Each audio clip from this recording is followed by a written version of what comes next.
Today I'm going to be doing a watch modification video. I've never done one of these before, but I love watching other people do them, and I love the idea of putting your own personal twist on a watch of your choosing. So today I'm going to be using the Casio Royale as my brand new baseline. I've just picked this up from a UK retailer, and I bought this for £30, so I'm going to be cleaning it up today with some Dissolve It sticky stuff remover, and hoping to make it a little bit cleaner by removing some of the outer text around the case and some of the text on the dial. Now, as a fair warning, I'm not going to recommend anyone does what I do in this video because it did not go the way I wanted it to, as you'll see throughout the video, but it was a really good time anyway, and I'm really happy with the end product. So it actually looks really good on wrist, although I do think the illuminator at the bottom and the world time at the top do clutter it a bit, as well as the actual battery, the 10-year battery in the inside of the watch, and just a few other bits that were a bit cluttery. So what I'm first going to do is try and spray some of these Dissolve It solvent onto a cotton bud and just wipe off the illuminator and world time. After about a minute of rapid wiping, I was then pretty annoyed because nothing was really happening, so I tried it for another minute, nothing happened. So I then whipped out the Dremel and sprayed some of this Dissolve It solvent remover onto the cotton tip of the Dremel, and then just went to work with that. It worked really well. I was able to remove the illuminator within a few seconds. I then tried it again with the world time and thought I was getting somewhere because there was black marks like when I had the illuminator on the Dremel tip, but it wasn't actually the black marks from the ink, it was the black marks because I was cutting through the resin case and actually going past the silver paint into a darker paint. So I actually kind of damaged the watch case doing that. It doesn't look great, but I did get the text off in the end. The next part is to remove the bracelet so we can get clear case back access. Now, I actually used the spring bar removal tool, but if you don't have one of those lying around, just use a really small screwdriver. You probably have one from a set somewhere. Really easy. Then all you have to do is unscrew 4 screws at the back of the case, and then you have access to the watch internals. So this is when I remove the rubber gasket and then remove the actual watch internals. Now, there's no screws actually holding this in place, it's just friction mounted, so I was able to just grab it out. And then once I was able to do that, I was then able to pull out the inner dial plastic frame, and this is when I tried to wipe away the text using the cotton bud again.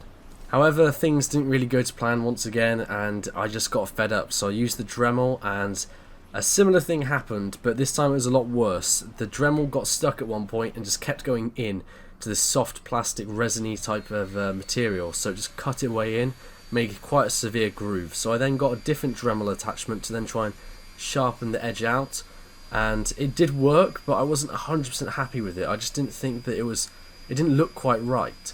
So instead what I did is then got the polishing tip back on and then tried to smooth it all out again, and I actually made this really cool wave pattern, and I sort of embraced this about halfway through. I was like, wait, this could be actually really cool.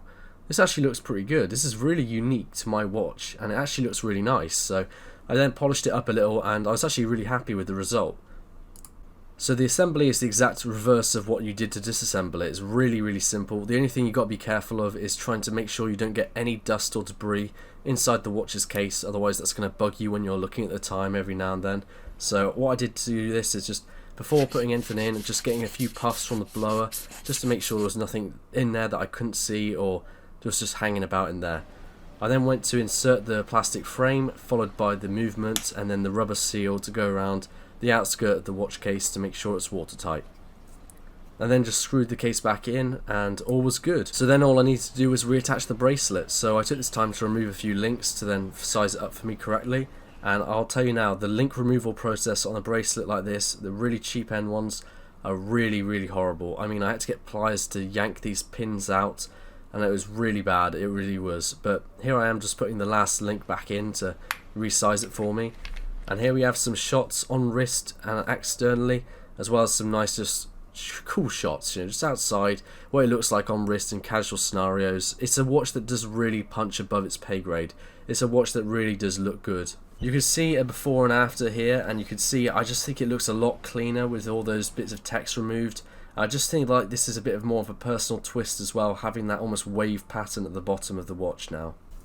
So this Casio is my third Casio, and it's a watch that I really do like. I think it really is a bargain.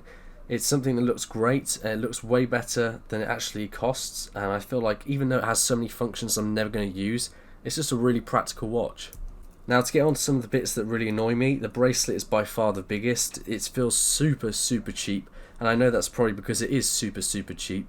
It's horribly integrated to the case, it's really clanky and cluttery, nips your hairs on your arms like no other watch I've ever used, and the actual clasp itself, although feeling quite solid at times, when trying to use the micro adjust it is really clunky and just poorly executed. However, I would still prefer it on the bracelet over the resin because the resin just really does make it look a lot cheaper in my opinion. Thank you so much for watching this video, I hope you really enjoyed it. If there was any recommendations I could give you is to use Goo Gone, actual stuff you're meant to use to try and remove that text instead of trying to get a substitute like I did, because it would make the job a lot easier, and even though it's a bit more expensive, it does save the watch's appearance in the long run. I hope you've enjoyed this video. If you have, make sure to leave a like, a comment saying so down below, and subscribe for more content like this. This was the video. Goodbye.